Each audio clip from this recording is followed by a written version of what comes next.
السلام عليكم ورحمة الله وبركاته.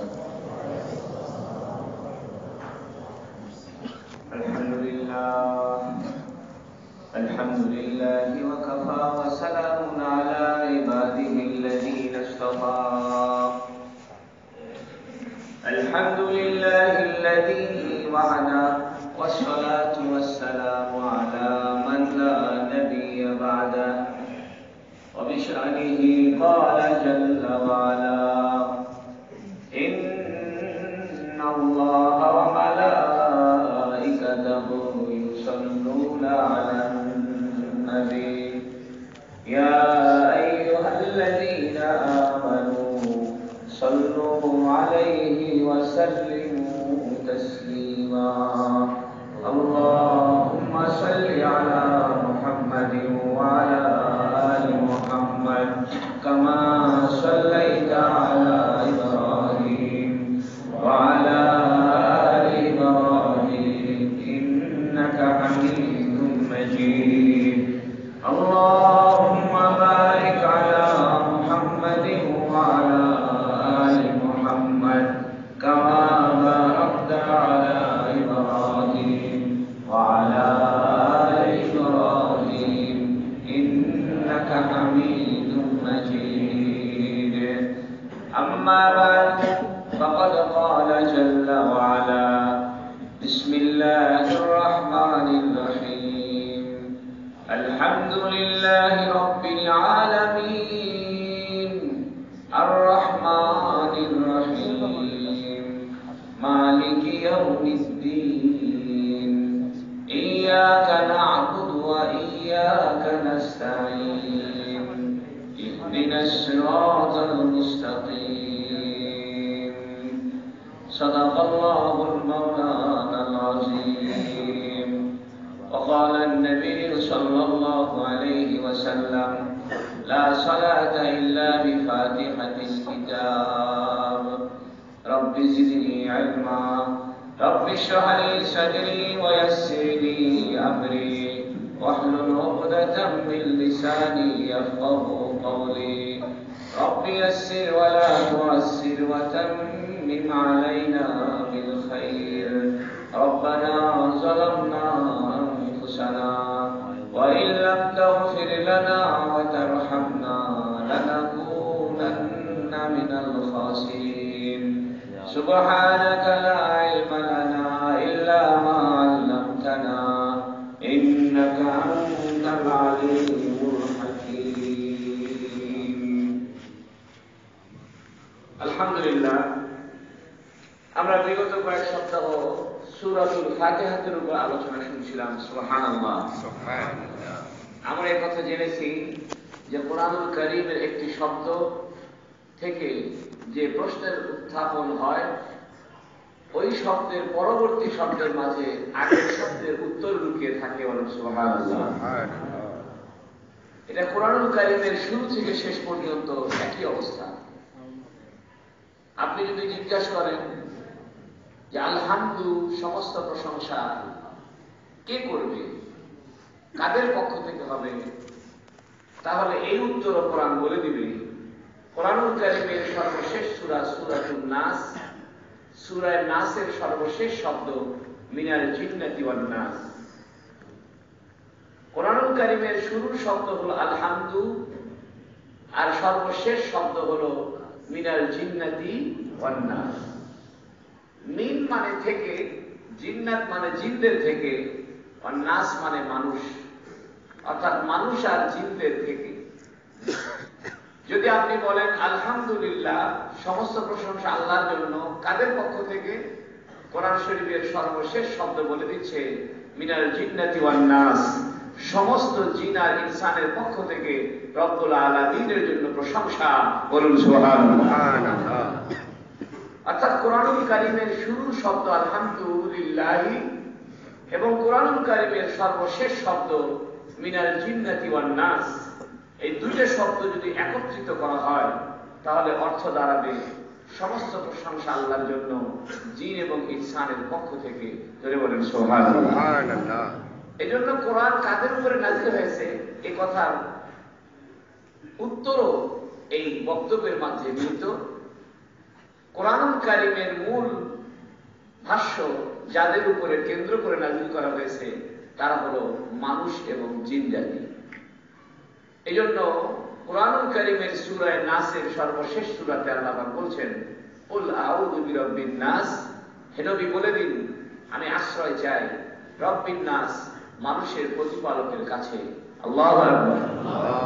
সূরাতুল ফাতিহার শুরুতে ছিল আলহামদুলিল্লাহি রাব্বিল আলামিন, আর সূরা নাসের প্রথম আয়াতে বলা হচ্ছে কুল আউযু বিরাব্বিন নাস, যিনি রব্বুল আলামিন তিনি রব্বুন নাস, মানুষের প্রতিপালক যিনি, সমগ্র জগতের প্রতিপালকও তিনি।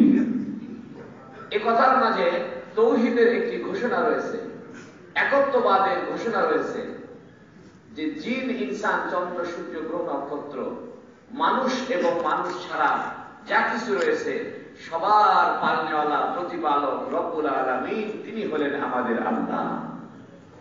অনেক ধর্ম মনে করে যে মানুষের প্রতিপালক ভিন্ন, আসমান জমিনের প্রতিপালক ভিন্ন।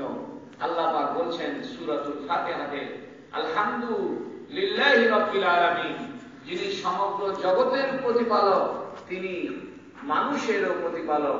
কুল আউযু বিরাব্বিন নাস।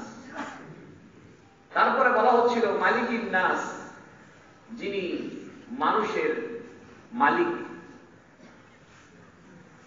ইলাহিন নাস, যিনি মানুষের মাবুদ প্রতিপালক, যিনি মানুষের ইবাদতের যোগ্য।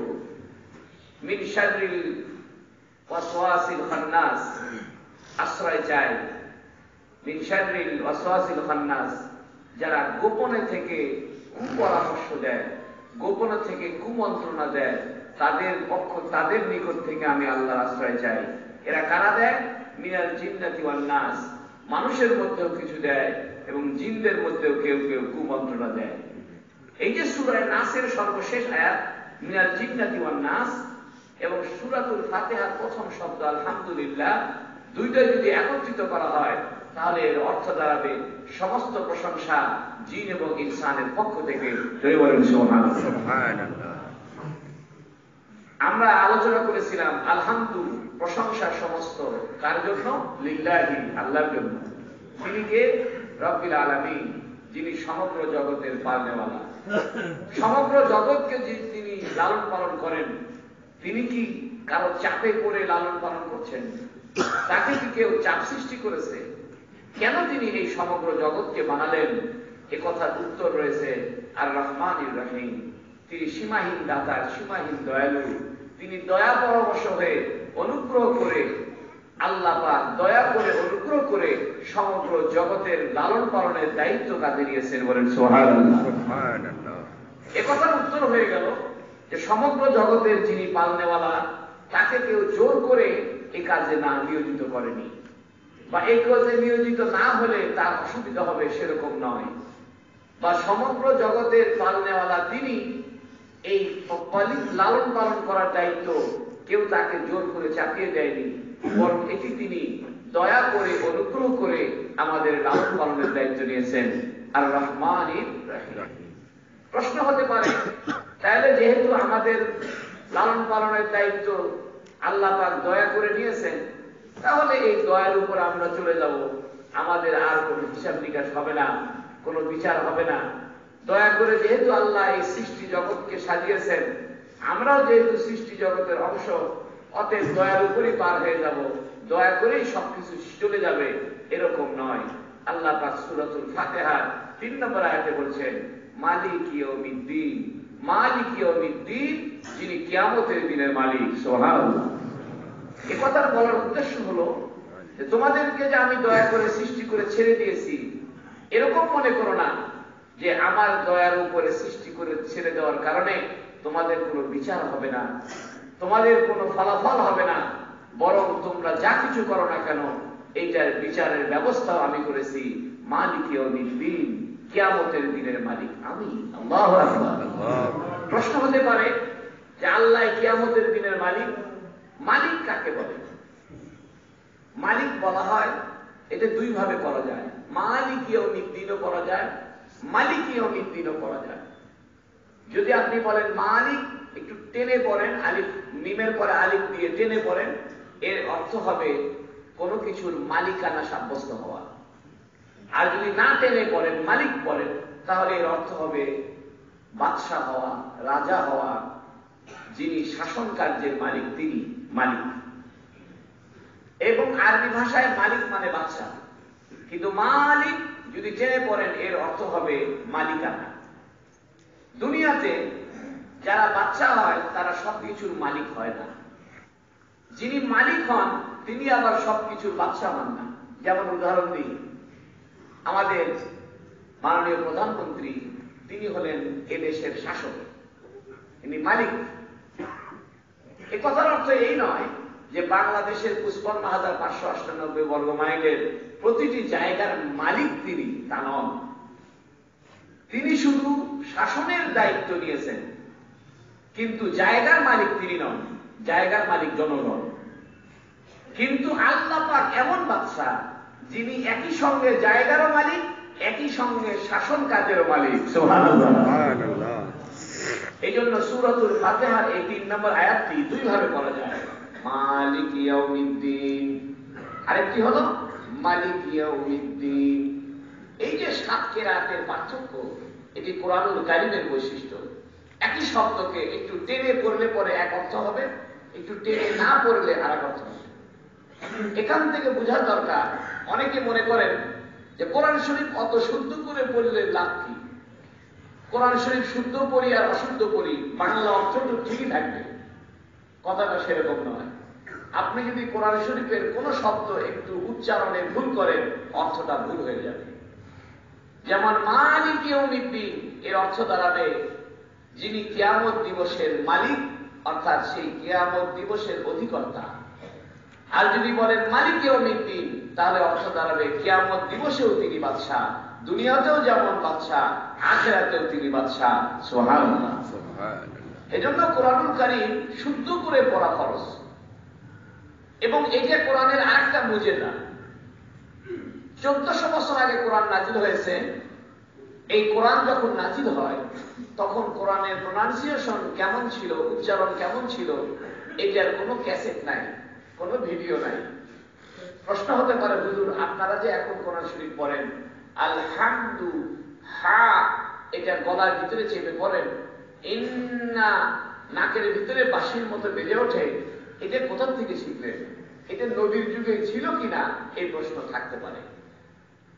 আমরা বলছি কোরআনুল কারীম যেমন ১৪০০ বছর আগে লিখিত রূপ যেমন ছিল, উচ্চারণের রূপ ১৪০০ বছর আগে যেমন ছিল, বর্তমানে উচ্চারণের রূপটা অবিকৃত অবিকল তেমনই রয়েছে।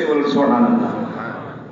কারণ হলো কোরআনুল কারীম এটা ম্যান টু ম্যান, মানুষে মানুষে মুখে মুখে উচ্চারিত হয়ে হয়ে আমাদের পর্যন্ত এসেছে। আমরা যখন কোন ওস্তাদের কাছে পড়েছি, আলিফ মিম লাম র হা হামজা আইন, এই ওস্তাদের মুখ থেকে শিখেছি আইন এভাবে উচ্চারিত হয়, হা গলার ভিতরে চাপ দিয়ে উচ্চারিত হয়। আমার ওস্তাদ তার ওস্তাদের কাছে থেকে শিখেছে এইভাবে আইন উচ্চারিত হয়, এভাবে হা উচ্চারিত হয়। সেই উস্তাদ তার ওস্তাদের কাছে পড়েছে এভাবে মিম উচ্চারিত হয়, এভাবে লাম উচ্চারিত হয়। এভাবে তার ওস্তাদ তার ওস্তাদের কাছে পড়েছে, এভাবে যাইতে যাইতে যাইতে যাইতে কোরআনুল কারীমের উচ্চারণ রাসূলুল্লাহ সাল্লাল্লাহু আলাইহি সাল্লামের সঙ্গে মিলিত হয়েছে। রাসূলুল্লাহ সাল্লাল্লাহু আলাইহি ওয়াসাল্লাম সাহাবায়ে কেরামকে শিখিয়েছেন, সাহাবায়ে কেরাম তাবিঈদেরকে শিখিয়েছেন, তাবিঈরা তবে তাবিঈদেরকে শিখেছেন, তবে তাবিঈরা আইম্মা মুজতাহিদিনকে শিখেছেন, তারা উলামায়ে কেরামকে শিখেছেন। এভাবে ছাত্রের ছাত্রের ছাত্রের ছাত্র আস্তে আস্তে আস্তে আস্তে কোরআনুল কারীম ১৪০০ বছর আগে যেমন অবিকৃত উচ্চারণ ছিল, বর্তমানেও আগের মতো অবিকৃত উচ্চারণ এখনো সংরক্ষিত হয়ে আছে। বলুন সুবহানাল্লাহ। ইন্না নাহনু নাযালনা যিকরা ওয়া ইন্না লাহু লাহাফিজুন। পৃথিবীর কোন ভাষা উচ্চারণ একরকম থাকেনি। পৃথিবীর প্রত্যেক ভাষা শতবর্ষ পরে তাদের উচ্চারণের রূপ হারিয়ে ফেলেছে। প্রত্যেক ভাষা তার আসল উচ্চারণ কখনো নিজস্ব গতিতে ধরে রাখতে সক্ষম হয়নি। আমি বাংলা ভাষার কথাই যদি বলি, বাংলা ভাষায় আমরা এখন বলছি অলিতে গলিতে। জানালা বন্ধ, দরজা বন্ধ। কিন্তু 1000 বছর আগে বলা হতো আলিয়ে কালিয়ে বাটের উন্দেলা। যেমন বাংলা ভাষার চর্যাপদ যে সাহিত্য, যেটা 1000 বছর আগে যে বাংলা ভাষার রূপ ছিল, সেই রূপটা এরকম ছিল না। এবং মানুষের মিশ্রিত হওয়ার কারণে, মাল্টিকালচারাল নগরী গড়ে ওঠার কারণে প্রত্যেক ভাষা যুগের আবর্তনে তার উচ্চারণের রূপকে বিকৃত করে ফেলে। যেমন বাংলা ভাষার উচ্চারণে আমরা আস্তে আস্তে তালুবস্ব দন্তস্ব উচ্চারণ এক হয়ে যাচ্ছে। আমরা বলছি সাদা, লিখছি দন্তস্ব, আসলে বড় দরকার ছিল সাদা। লিখছি তালিবস্ব, পড়তেছি দন্তস্ব, লিখতেছি দন্তস্ব, পড়তেছি তালিবস্ব। এরকম 1000 উচ্চারণ হয়েছে। যেমন স্বাধীনতা, তালিবস্ব উচ্চারণ হচ্ছে, কিন্তু লিখতেছি দন্তস্ব নিচে বসিয়া। কিন্তু আরবি ভাষায় যে অক্ষর যেভাবে লেখা আছে, 1400 বছর আগে যে অক্ষর যেভাবে উচ্চারিত হইতো, এখনো আজকের যুগেও মাদ্রাসাগুলোতে কারি সাহেবরা ওই হুবহু অবিকৃত উচ্চারণই কোরআনুল কারীম করে থাকে। সুবহানাল্লাহ। এজন্য কোরআন শরীফের উচ্চারণের বিধির উপরে আলাদা লেখাপড়া তৈরি হয়েছে। মক্কা জামিয়া উম্মুল কুরাতে, মক্কা বিশ্ববিদ্যালয়ে 6 বছরের পড়াশোনা রয়েছে শুধু কোরআন শরীফটাকে শুদ্ধ করে পড়ার উপরে। আলিফ কিভাবে উচ্চারিত হবে, মিম কিভাবে উচ্চারিত হবে, বা কিভাবে উচ্চারিত হবে, এটা প্রত্যেক অক্ষরের উচ্চারণের জন্য ভিন্ন নীতিমালা রয়েছে। পৃথিবীতে কোন ভাষার অক্ষরের উচ্চারণের নীতিমালা নাই। এটা বলা যায় না যে এই অক্ষরটা আগে কেমন ছিল, এখন কেমন ছিল। মানুষ যেভাবে উচ্চারণ করে সেভাবে চলে। এজন্য বাংলা ভাষার একটি বানানের নিয়ম হলো, যে শব্দ যেভাবে উচ্চারিত হয় ওই শব্দ সেভাবে লিখতে হয়। যেমন আমরা লিখি ইস্তেমা। ইস্তেমা আসলে কোন আরবি শব্দ এরকম নয়। আরবি শব্দ ইজিতিমা। এখন ইজিতিমা, এই যে জীবের উপরে ধাক্কা লাগলো, এইটার বাংলায় লেখার কোন রূপ নাই। আপনি যদি বলেন আলহামদুলিল্লাহি রাব্বিল আলামিন, এই জন্য একবার গলার ভিতরে যাচ্ছে, একবার নাকের ভিতরে যাচ্ছে, এটা বাংলায় লেখার কোনো উপায় নেই। এটা একমাত্র শোনা ছাড়া, কারি সাহেবের কাছে বসে তার থেকে শ্রবণ করা ছাড়া কোরআন শরীফ শুদ্ধ করার কোনো বিকল্প রাস্তা নেই। এখান থেকে বোঝা যায় যে কোরআন শরীফ নিজে নিজে পণ্ডিতি করে বোঝা যায় না, কোন ওস্তাদের কাছ থেকে বুঝতে হয়। কোরআন শরীফ যেমন নাকি নিজে নিজে শুদ্ধ উচ্চারণ করা যায় না। আপনি বাজার থেকে কোরআন শরীফ কিনে নিয়ে আসেন, কায়দা কিনে নিয়ে আসেন, বাগদাদি কায়দা কিনে নিয়ে আসেন, উচ্চারণের সমস্ত ডিজাইন নিয়ে আসেন, তারপরেও আপনি শুদ্ধ করে উচ্চারণ করতে পারবেন না যতক্ষণ পর্যন্ত কোন একজন কারি সাহেবের কাছে আপনি কোরআন না শিখবেন। অর্থাৎ কোরআনের শিক্ষাটা আল্লাহ পাক ওস্তাদের সঙ্গে সম্পৃক্ত করে দিয়েছেন। এই জন্য কোরআনুল কারীমের 30টি পারা হযরত জিবরিল আলাইহিস সালাতু ওয়াস সালাম সরাসরি আল্লাহর কাছ থেকে শুনে আল্লাহ পাকের নবী মুহাম্মদুর রাসূলুল্লাহ সাল্লাল্লাহু আলাইহি সাল্লামের কাছে এই কোরআনটা শুনিয়েছেন। বলেন সুবহানাল্লাহ।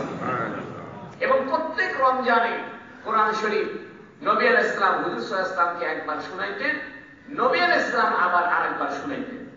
অর্থাৎ কোরআনের শিক্ষা, এটা উচ্চারণটাও ওস্তাদের কাছ থেকে আসছে, শোনাশুনির মাধ্যমে আসছে।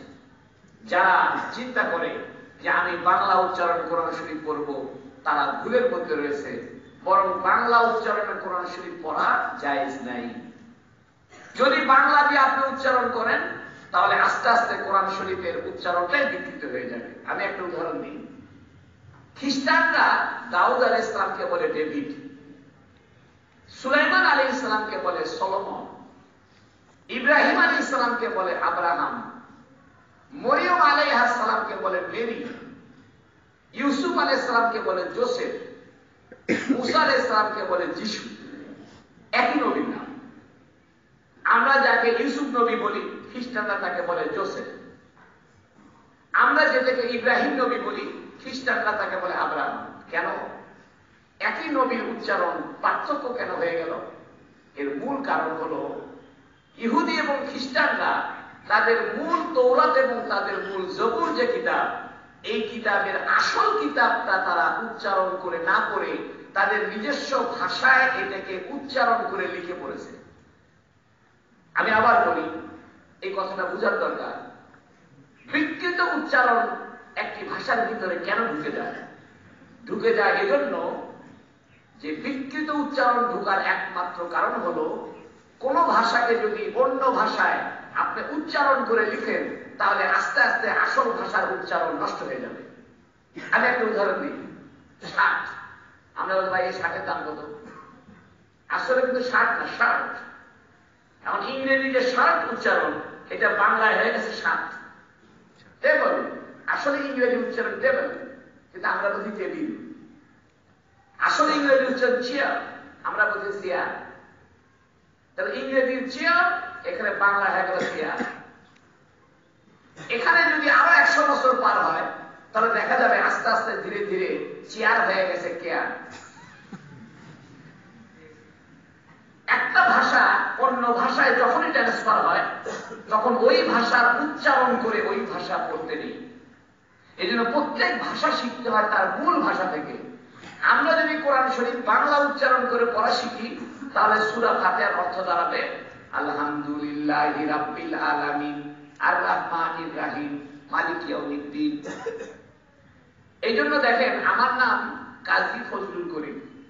আসলে আরবি ভাষায় আমার নাম ফজলুল করিম নয়, আমার নাম হলো ফাদলুল করিম। আমি একটা বিপদে পড়ছিলাম এয়ারপোর্টে।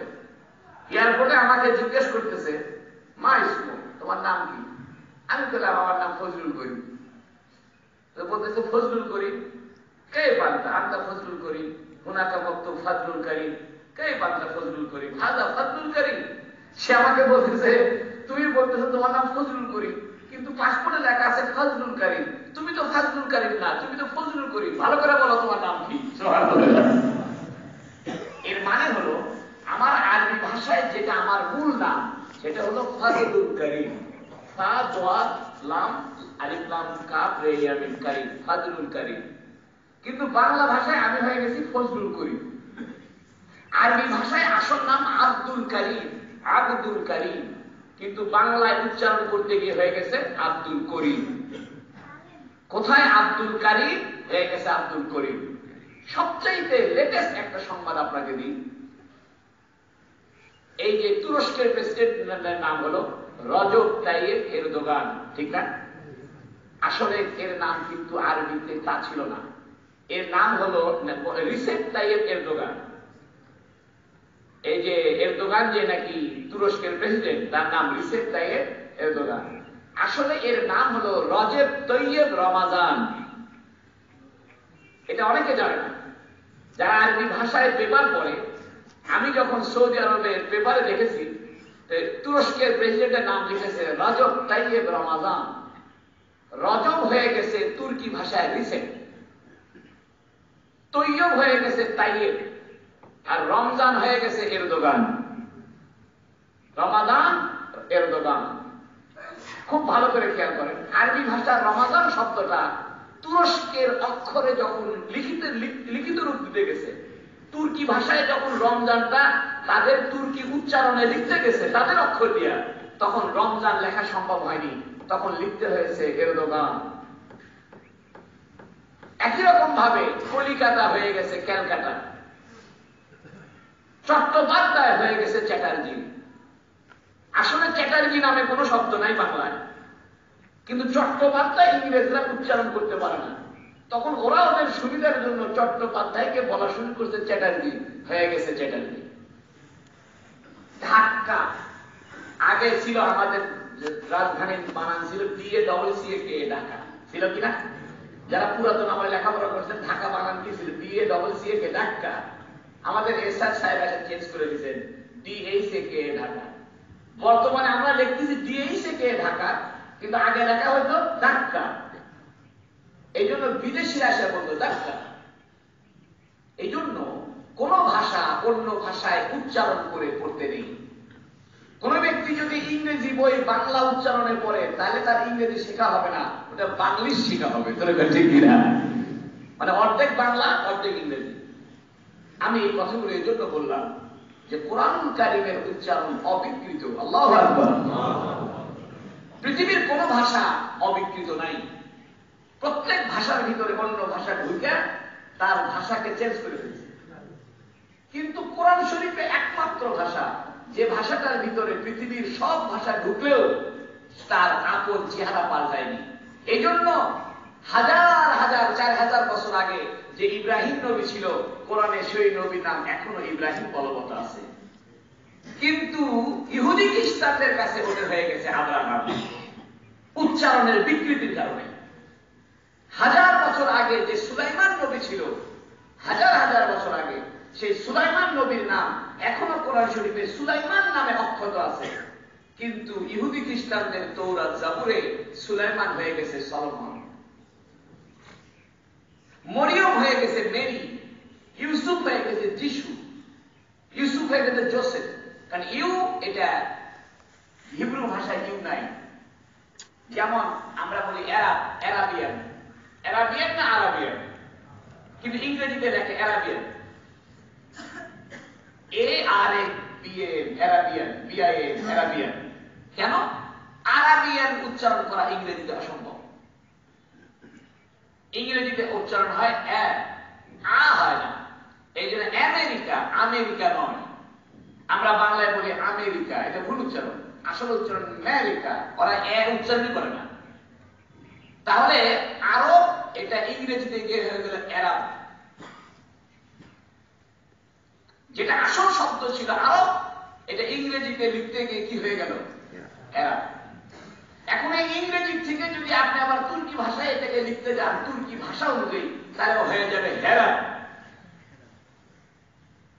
যেমন হেবরন, যেমন একটা কথা বলি বেথেলহেম। দেখুন শব্দের উচ্চারণ বিকৃতি কত দূর নিয়ে যায়। ফিলিস্তিনের জেরুজালেমে একটি শহরের নাম হলো বেথেলহেম, আপনারা সকলে জানেন। কিন্তু এই শহরটার আসল নাম হলো বাইতুল্লাহাম। আসল নাম বাইতুল্লাহাম আরবিতে, যেখানে হযরতে মরিয়ম আলাইহিস সালাম ভূমিষ্ঠ হয়েছিলেন। মরিয়ম আলাইহিস সালামের গর্ভ থেকে ঈসা আলাইহিস সালাম ভূমিষ্ঠ হয়েছিলেন। ওই জায়গাটার নাম হলো বাইতুল্লাহাম, যেখানে হুজুর সাল্লাল্লাহু আলাইহি সাল্লাম মেরাজের সময় 2 রাকাত নামাজও পড়েছিলেন। সেই বাইতুল্লাহামটা বর্তমানে হিব্রু ভাষায় উচ্চারণে হয়ে গেছে বেথেলহেম। এভাবে বেথেলহেম উচ্চারণ বিকৃত হয়ে যায়। এই জন্য কোরআন শরীফ মনে রাখবেন, শুদ্ধ করে পড়া ফরজ। কারণ কোরআন শরীফ যদি আপনি শুদ্ধ করে না পড়েন, তাহলে কোরআন শরীফ আস্তে আস্তে আস্তে আস্তে তার আসল চেহারা হারায় ফেলবে। এই জন্য কোরআন শরীফের প্রথম কাজ হলো অরাত্তিল কোরআন তারতিলা, কোরআনকে সুন্দর সুস্থ শুদ্ধ করে উচ্চারণ করা ফরজ। সুবহানাল্লাহ। এই জন্য আপনাদের ছেলে মেয়েদেরকে কোরআন কারি সাহেবের কাছে শিখাইতে হবে, এবং ভালো কারি সাহেবের কাছে শিখাইতে হবে। যদি কারি সাহেবের কাছে কোরআন না শিখান, যার তার কাছ থেকে আপনি কোরআন শিখাইলেন, তাহলে সে কোরআনটা ভুল উচ্চারণ করবে। আল্লাহ পাক কোরআনের ভুল উচ্চারণ থেকে আমাদের হেফাজত করুন, বলুন আমিন। আরেকটা মাসলা বলে দিই, অনেকে কোরআন শরীফের বাংলা উচ্চারণ কিনে পড়ে, এটা জায়েজ নেই, এটা না জায়েজ, হারাম কাজ। আপনি সূরা ফাতিহা পড়তে পারেন না, এই জন্য আপনি বাংলায় সূরা ফাতিহা উচ্চারণ করে পড়তে পারবেন না। কেন? আপনি বলতে পারেন হুজুর আমি আরবি পারি না, আমি একটু বাংলায় উচ্চারণ করে কোরআন শরীফ শিখবো না। যদি আপনাকে এই অনুমতি দেওয়া হয়, তাহলে আমাদের সুলাইমান 2 দিন পরে হয়ে যাবে সলোমন। যদি ঠিক কিনা? আমাদের ইব্রাহিম আস্তে আস্তে হয়ে যাবে আব্রাহাম। যেমন আব্রাহাম, ইব্রাহিম এটা ইংরেজিতে বলে আব্রাহাম। আরব শব্দ, আরবি শব্দ, হিব্রু ভাষায় বলে আরব। এরকম ভাবে হাজার শব্দ ভিন্ন ভাষায় গিয়ে তার আসল চরিত্র হারিয়ে ফেলে।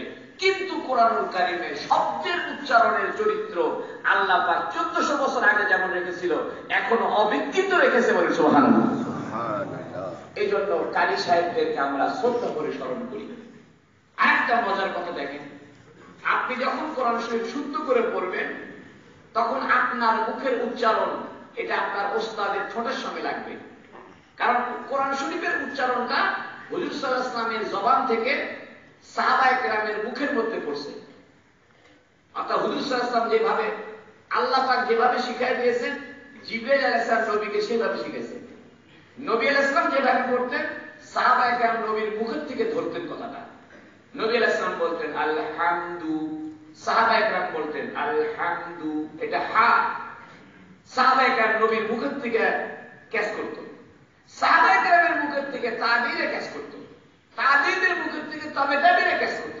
এভাবে মুখে মুখে সংগৃহীত, মুখে মুখে ট্রান্সফার হইতে হইতে হইতে হইতে হইতে 1400 বছর পর্যন্ত কোরআন শরীফ অবিকৃত মুখে মুখে চর্চা হয়ে আজও পর্যন্ত জিন্দা রয়েছে। বলেন সুবহানাল্লাহ।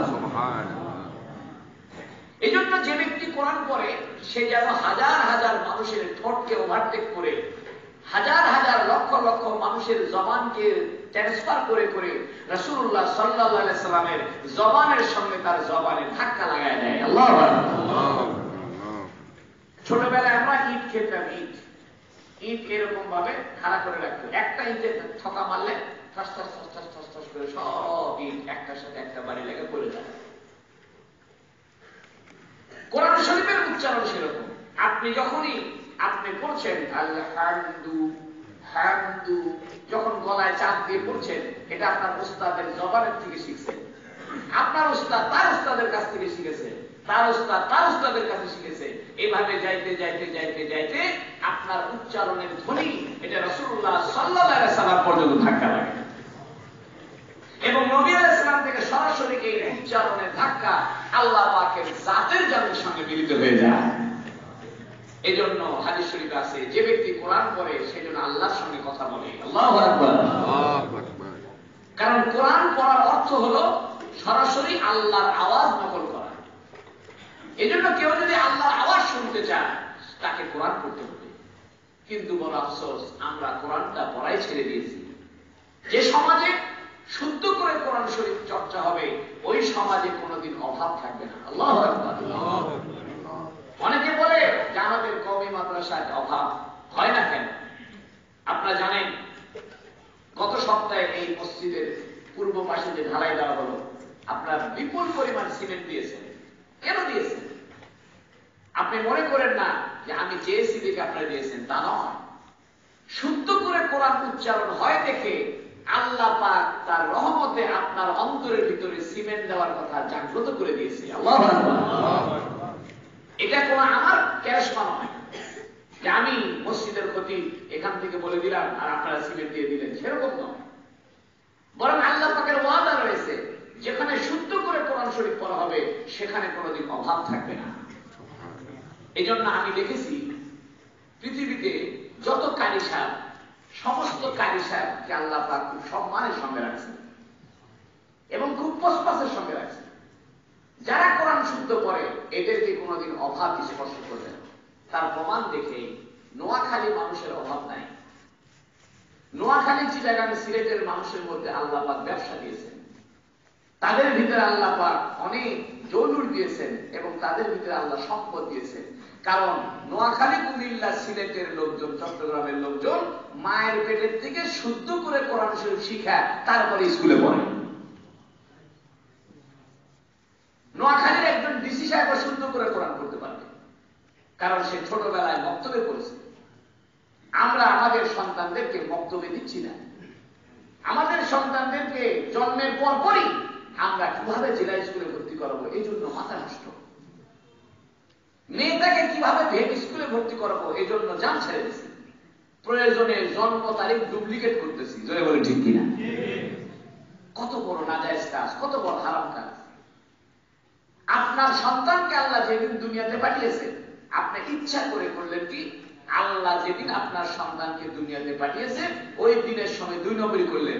আপনার সন্তানের জন্মই যখন 2 নম্বরই শুরু করলেন, ওই সন্তান ভবিষ্যতে বড় হয়ে আর 1 নম্বর থাকবে না, সেও 2 নম্বর হবে।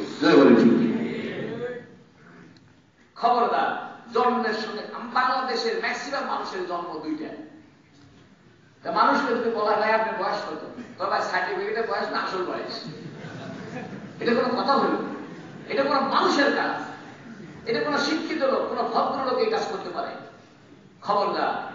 আমার মেয়ে, আমার স্ত্রী, আমার আত্মীয় স্বজন, আমার ভাষা ভাষী সব ভেব স্কুলে পড়ছে আর জেলা স্কুলে পড়ছে। আমাদের পরিবারে একটা ভাব আছে যে আমরা সব ছেলেরা জেলা স্কুলে পড়ে, মেয়েরা কোথায় পড়ে? ভেব স্কুলে পড়ে। আমার মেয়েকে আমি ভেব স্কুলে পরীক্ষা দিইনি। কেন দিইনি? স্কুলের দিকে নিয়ম হলো 9 বছর কয়েকদিন যেন হতে হবে। আমার মেয়ের বয়স 2-3 দিন বেশি। আমার পরিবারের সবাই আমাকে বললো তুমি 2-3 দিন কমায় দাও, কমায় দিয়া ভেব স্কুলে ভর্তি পরীক্ষা দাও। আমি মরে গেলে আমি এই কাম করবো না। আল্লাহ যেদিন তাকে দুনিয়াতে পাঠাচ্ছে ওই তারিখই লিখবো, এতে যা হয় হয়ে যায়। আল্লাহ তাকে বেইজ্জত করেনি, দুনিয়াতে লেখাপড়া শিখতেছে, আখেরাতে লেখাও শিখতেছে। বলেন সুবহানাল্লাহ। আচ্ছা আমি বলি তো আপনাদেরকে, জেলা স্কুলে যারা ভর্তি হয়নি এরা কি না খেয়ে মরে গেছে সব? যারা ভেব স্কুলে চান্স পায়নি এরা কি সব বিয়ে সেদিন না খেয়ে বাড়িতে হাত পা উঠে বসে আছে? কেন আমাদের ভিতরে এই অসুস্থ প্রতিযোগিতা? কেন আমাদের ভিতরে এই অসুস্থ চিন্তা যে আমার ছেলেকে যে কোনো মূল্যে, আরে ভাই বয়স তার 5-এ পড়ার বয়স, তাকে লস দিয়ে জেলা স্কুলে ঢুকাচ্ছে। আমার জানা মতে এক ছেলে 6-এ পড়ার বয়স, তাকে বারবার বয়স কমায় মুস উঠা ভাব ক্লাস 3 ভর্তি করছে। এটা বাস্তব কথা বললেন না অবস্থা বললেন? বাস্তব। একটা ছেলের বয়স হয়ে গেছে 5-এ পড়বে, কিন্তু আপনি পিতা মাতা এতই অসৎ।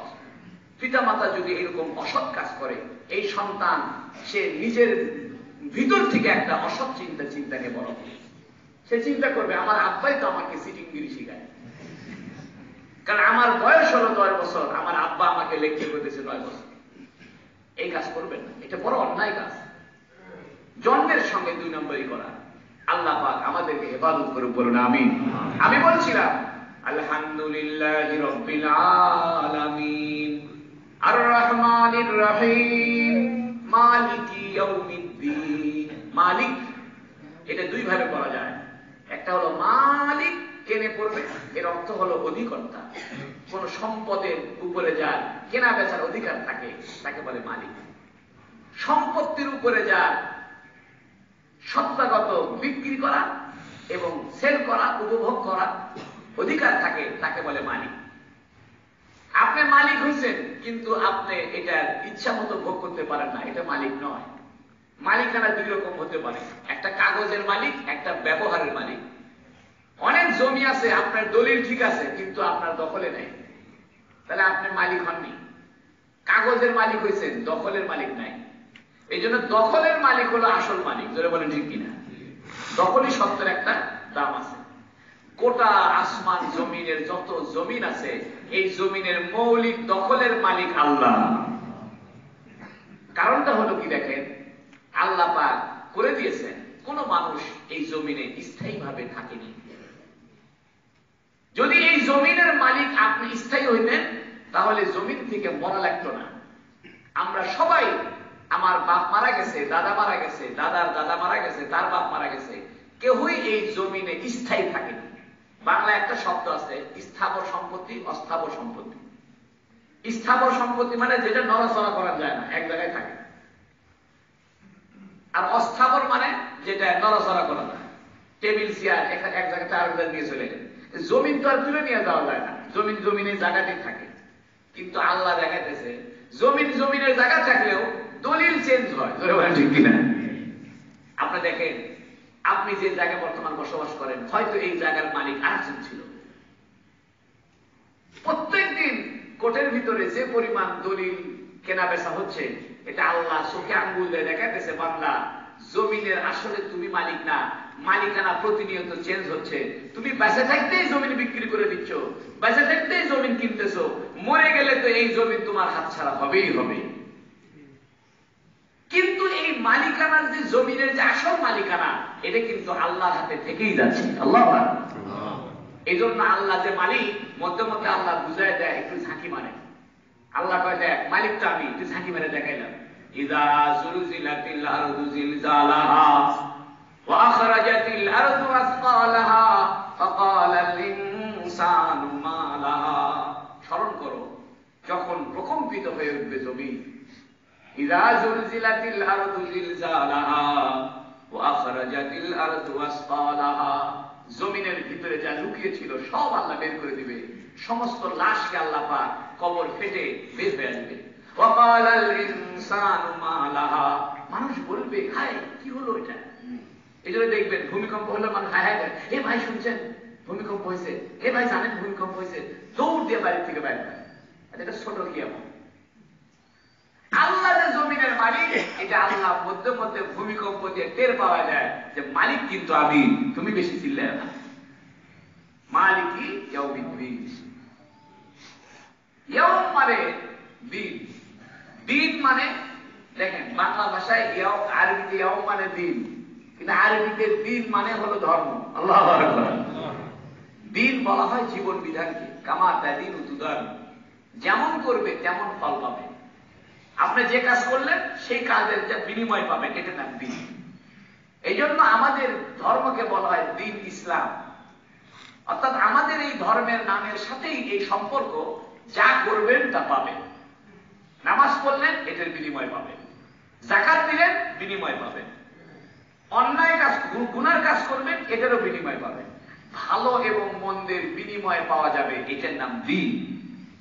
এই জন্য দিন শব্দের অর্থ হলো জীবন বিধান। দিন শব্দের অর্থ হলো কামা তাদিনু তুদানু, যেমন করবে তেমন ফল পাবে, কর্মফল। এক কথায় বাংলায় বলা যায় দিন শব্দের অর্থ কর্মফল। অর্থাৎ আমাদের এই ধর্মটাকে কর্মফল নির্ভর ধর্ম। আপনি যে কাজ করবেন সেই কাজে একটা ফলাফল পাবেন। ভালো কাজ করলে ভালো ফল, খারাপ কাজ করলে খারাপ ফল। মালিকি ইয়াউমিদ্দিন, তিনটা আয়াতের সঙ্গে আমি সম্পর্ক আবার বলে শেষ করি। আল্লাহ পাক বলছেন আলহামদু, সমস্ত প্রশংসা। প্রশ্ন হতে পারে কার জন্য? উত্তর হয়ে গেল লিল্লাহি, আল্লাহর জন্য। আবার প্রশ্ন হবে কেন আল্লাহর জন্য? উত্তর হলো রব্বিল আলামিন, তিনি সমগ্র জগতের প্রতিপালক, সেজন্য। তিনি সমগ্র জগৎকে কেন প্রতিপালন করেন? কেউ কি জানতেছে? কারো হুকুম বাস্তবায়নের জন্য তিনি কি সমস্ত জগৎ প্রতিপালন করেন? বলা হচ্ছে না। আর রহমানির রহিম, তিনি সীমাহীন দাতা, দয়ালু, সেজন্য এই বিশাল সৃষ্টি জগৎ করেছেন। তবে এই সৃষ্টি জগৎ করেই কি শেষ? এরপরে আর কিছু হবে না? এটা কি ছেলে খেলা, পুতুল খেলা? বলা হচ্ছে না। মালিক ইয়াউমিদ্দিন, একদিন কিয়ামতের দিনে কর্মফল দেওয়া হবে। অতএব তোমাদের এই জীবন এমনি এমনি মনে করো না এখান থেকে চলে গেলে সব শেষ, বরং মরে গেলে শেষ হয় না, বরং মরে গেলে নতুন করে শুরু হয়।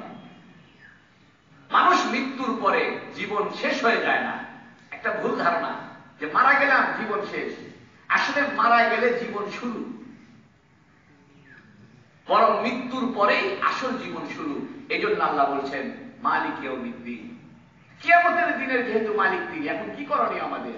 ইয়াকা না'বুদু, যেহেতু তিনি কিয়ামতের দিনের মালিক, কর্মফল দিবসের মালিক, জীবন বিধানের মালিক, অতএব আমাদেরকে একটি কাজ করতে হবে, আমাদের সবাইকে আল্লাহরই ইবাদত করতে হবে। ইয়াকা না'বুদু। দেখেন কোরআন শরীফের শব্দের সঙ্গে, প্রত্যেকটা শব্দের সঙ্গে তারপরের শব্দের কি মিল রয়েছে আল্লাহ। আমি বলেছি কোরআন কারীম শুদ্ধ করে পড়বে।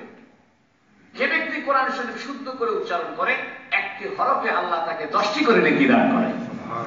অনেকে বলে যে কোরআন শরীফ না বুঝে পড়লে লাভ কি? ভুল কথা। কোরআন শরীফ না বুঝে পড়লেও লাভ আছে। কেমনে লাভ আছে? কারণ এটার উচ্চারণের নূর আছে। আল্লাহু আকবার। অনেকে উত্তর প্রশ্ন করে যে হুজুর, ডাক্তারের প্রেসক্রিপশন পড়ে কি লাভ আছে? ডাক্তারের প্রেসক্রিপশন পড়লে লাভ নাই, কিন্তু আল্লাহর প্রেসক্রিপশন পড়লে লাভ আছে। আল্লাহু আকবার। আচ্ছা, আপনি না পড়লে মানবেন কেমনে? এই জন্য কোরআন শরীফের তেলাওয়াত ভিন্ন একটা ইবাদত। আপনি অর্থ বুঝেন আর না বুঝেন, এটা অনেকে বলে কোরআন শরীফ না বুঝে পড়ে লাভ। হ্যাঁ, কোরআন শরীফ বুঝে পড়তে হবে, এ কথা সঠিক, কিন্তু না বুঝে পড়লে লাভ হবে না, এ কথা ভুল। আমি বলি দুনিয়াতে অনেক কিছু আছে না বুঝে খাইলে পরে ভালো হয়। প্যারাসিটামল ট্যাবলেট না বুঝে চোখ বন্ধ করে খান, জ্বর ভালো হবে কিনা। কেউ যদি বলে ভাই এই ট্যাবলেটটা আমি বুঝি নাই, না বুঝে খাবো কেন? আগে বুঝি ট্যাবলেটের ভিতরে কি কি লেখা আছে, এই ট্যাবলেট কেমনে বানাইছে, কোন ফ্যাক্টরি তৈরি হলো, কতদিন ধরে লাগছে, তাহলে সব বুঝতে বুঝতে আপনার কাম শেষ, জ্বরই ভালো তো কবরে চলে যেতে। এজন্য চোখ বন্ধ করে আগে ট্যাবলেট খান, অসুখ ভালো হবে। ট্যাবলেট কোথার থেকে বানানো হয়েছে, কিভাবে বানানো হয়েছে, এটা না জানলে যদি খাইতে অসুখ ভালো হয়ে যায়, কোরআনুল কারীম না বুঝে সহি করে পড়লে তার দিলের অসুখ ভালো হয়ে যায়। অনুনাজ্জিলু মিনাল কুরআনি মা হুয়া শিফা ওয়া শিফাউল লিমা ফিস সুদূর। আল্লাহ বলেন আমি কোরআনে যা নাযিল করেছি এটা মানুষের অন্তরের চিকিৎসা। এইজন্য দেখেননি হযরত ওমর রাদিয়াল্লাহু তাআলা আনহু শুধু কোরআনের তেলাওয়াত শোনার কারণে তার দিলের ভিতরে ইসলামের কথা জাগ্রত হয়েছে। আল্লাহ পাক আমাদের সন্তানদেরকে জেলা স্কুল, ভেম স্কুলে ভর্তি করার জন্য যে পরিমাণ মেহনত আমরা করি, তার 10 ভাগের 1 ভাগ মেহনত যেন কোরআন শরীফ শেখার জন্য করলে প্রত্যেকটা সন্তান কোরআন শিক্ষাওয়ালা হয়ে যাবে। বলেন সুবহানাল্লাহ। মনে রাখবেন, আপনি যদি আপনার সন্তানকে কোরআন না শিখান, এটার সম্পূর্ণ দায়িত্ব আপনার। কিয়ামতের দিন ওই ছেলে বলবে নাজআলহুমা তাহতা আকদামিনা, হায় আল্লাহ আমার বাপকে ধরে আনো, ওরা আমাকে জেলা স্কুলে ভর্তি করার জন্য একই ক্লাসে 2 বার পড়াইছে, একই ক্লাসে 3 বার পড়াইছে, আমার জন্ম তারিখ ভুল করে দিছে, তাও যাতে আমি জেলা স্কুলে ভর্তি হতে পারি। কিন্তু আপনার কোরআন শেখার জন্য বিন্দু পরিমাণ চেষ্টা নেয় নাই। নাজআলহুমা তাহতা আকদামিনা, ধরে আনেন, এদেরকে লাথি দিয়ে আমি আজকে জাহান্নামে পাঠাবো। এটা কোরআন শরীফের আয়াত, সত্য কথা। আল্লাহ পাক আমাদের সবাইকে কোরআন শুদ্ধ করে পড়ার বুঝার তৌফিক দান করুন, আমিন। যারা সুন্নাত পড়েন নাই সুন্নাত